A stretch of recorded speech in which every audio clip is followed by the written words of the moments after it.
hebben naast het huis toevallig aardappels staan. En daar denken ze, dit lijkt wel eigenlijk heuveltjes van de asperges. En dan denken ze dat het wel asperges zijn, maar ja, kun je ze wel wijs maken. De asperges van de boerderijwinkel van Brit Geron en haar familie in Mechelen komen niet uit de buurt. Want in Zuid-Limburg is het praktisch onmogelijk om de witte asperges te kunnen verbouwen. Daarom haalt de familie de asperges bij de boerderij van Frank Goert in Mariahoop. De grond in Zuid-Limburg is lus. En lus betekent dus leemig, een mengsel van leem en zand. Vruchtbare grond betekent het eigenlijk.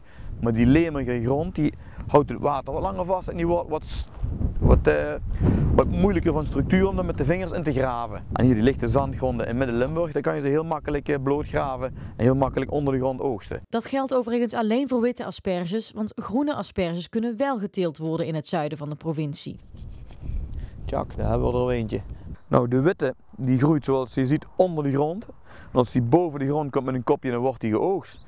De groene asperge die groeit boven de grond. En boven de grond, dat betekent er komt zo'nzelfde stuk van 20 tot 25 centimeter boven de grond. En die wordt ook boven de grond afgesneden. Toch komen ook de groene asperges in het zuiden niet veel voor. Er zijn maar weinig plaatsen wat dat hebben eigenlijk. Weinig telers wat dat telen. Ken je zo iemand, een andere boerderij die dat doet? Nee.